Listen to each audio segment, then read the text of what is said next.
ஆரம்ப காலங்கள்ல திருவண்ணாமலை கடை வீதிகள்ல நம்ம சாமி போகும்போதெல்லாம், சில டீ கடைகள்லாம் சாமிக்கு டீ குடுத்தா நல்ல வியாபாரம் ஆகும்னு சொல்லி நெறைய பேர் டீ குடுத்துருக்காங்க. அந்த மாரி சம்பவங்கள் உங்களுக்கு ஏதாவது தெரியுங்களா?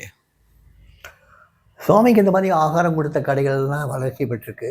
ஆனா, சாமிக்கு ஆகாரம் குடுத்தா வளர்ச்சி அடையுங்கிற மாரி எண்ணத்துல யாரும் குடுக்கல.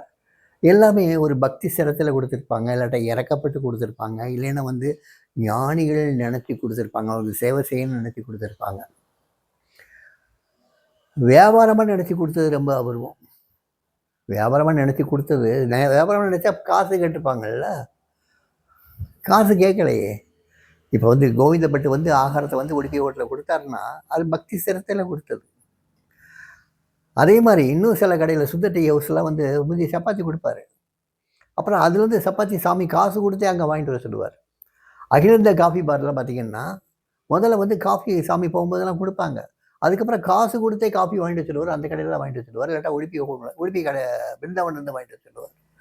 ஸோ இது எல்லாமே இப்படித்தான் நடந்ததே தவிர்த்து, இந்த மாரி சாமி வந்தா வியாபாரம் நடக்கும். சாமிட்ட வந்தா அது கிடைக்கும், இது கிடைக்கும். இப்படி எல்லாம் யார்ட்டயும் சாமி சொன்னதும் கிடையாது. இப்படி நடந்திருக்கு. நெறைய நடந்திருக்கு. நடக்காமலே இருந்திருக்கு. ஆனா, சாமி எங்க போய் நின்னாரோ, அங்க வந்து ஒரு மாறுதல் ஏற்பட்டுச்சு. அது உண்ம. அந்த மாறுதல் வந்து எப்படி இவங்க ஏத்துக்கிட்டாங்கங்கிறது யாருக்கும் தெரியாது. அந்த மாறுதல் உண்மையிலேயே ஏற்பட்டுச்சு. அவங்க வாழ்க்கையில ஏற்பட்டுச்சு. ஆனா, அந்த உண்மை பாசிட்டிவான மாறுதல். நெகட்டிவான மாறுதல் கிடையாது. பாசிட்டிவான மாறுதல் ஏற்பட்டுச்சு. அந்த மாறுதலும் அந்த மாறுதல் அடைஞ்சவங்களுக்கு தெரியாமலேயே அவங்கள்ட்ட மாறுதலும் ஏற்பட்டுச்சு. இதான் அதனுடைய விசேஷம். சுவாமி எந்த இடத்துக்கும் அவங்க அப்பா, அதாவது ஆண்டவன் சொல்லாம அந்த இடத்துக்கு போறதே இல்ல. ஆண்டவனுடைய கட்டளை இல்லாம சாமி யார்ட்டயும் பேசுனதும் கிடையாது. சாமி ஒரு தடவ சொல்லும்போது, எங்க அப்பா இந்த பிச்சைக்கார வாயிலேருந்து தேவையில்லாத ஒரு சொல்ல கூட வரவிட மாட்டான்னாரு. தேவையில்லாம ஒரு சொல்ல கூட வரவிட மாட்டார்.